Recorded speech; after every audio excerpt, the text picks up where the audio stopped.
दोस्तों, हमारे भारत के इतिहास में अगर हमें मुगलों का वंश के बारे में पूछा जाए तो सबकी मुंह पे एक ही नाम रहता है, बाबर, हुमायूं, अकबर, जहांगीर, शाहजहां, औरंगजेब। आप एक ही सांस में सारे वंश के नाम बता सकते हैं, जिन्होंने सिर्फ 1526 से 1857 लगभग 330 साल तक राज्य किया। पर हमारे पूर्वज जो हजारों साल से हमारे देश में है, उनके नाम बताने में हमें काफ़ी संकोच महसूस होता है। सिर्फ 2 या 4 कुछ नाम हम लोग जानते होंगे, पर दोस्तों गलती हमारी नहीं है, क्योंकि हमें ये सब पढ़ाया ही नहीं गया। और दूसरी गलती कि हमने कभी पढ़ने की कोशिश ही नहीं की। तो चलिए दोस्तों, आज की इस वीडियो में मैं आपको बताता हूँ प्रभु श्री राम की वंशावली। दोस्तों, वीडियो शुरू करने से पहले आपसे रिक्वेस्ट है कि वीडियो को पूरा देखें, क्योंकि धर्म से जुड़ी जानकारी को आप पूरा देखिए, अधूरा ज्ञान अंधकार की ओर ले जाता है।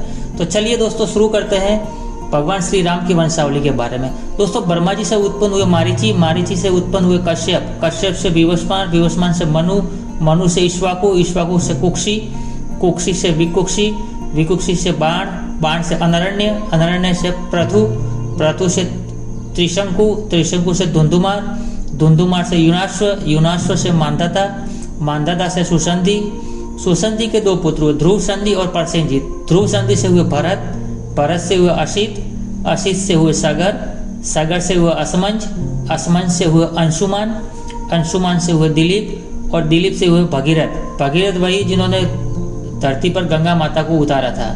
और भगीरथ से हुए कुकोस, कुकोस से हुए रघु।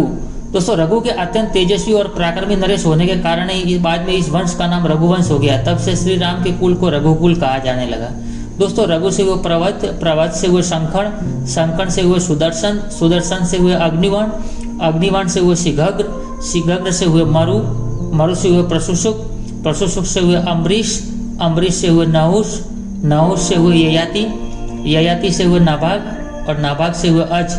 और अज के पुत्र थे दशरथ। और दशरथ के दोस्तों 4 पुत्र हुए, राम, भरत, लक्ष्मण और शत्रुघ्न।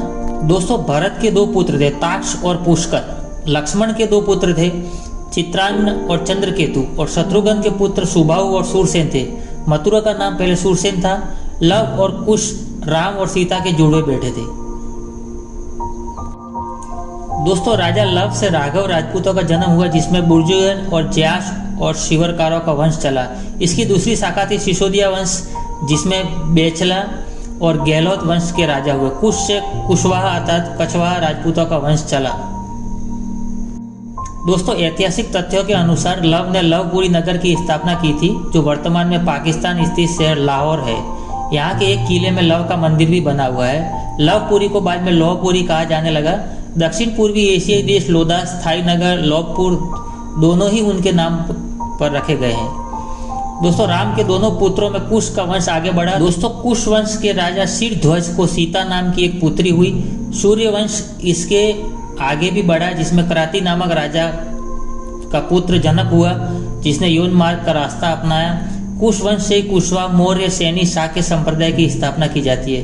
दोस्तों, एक शोध के अनुसार लव और कुश की 50वीं पीढ़ी में शल्य हुए, जो महाभारत युद्ध में कौरवों की ओर से लड़े थे। यह इसकी जनगणना की जाए तो लव और कुश महाभारत काल के 2500 से 3000 वर्ष पूर्व हुए थे।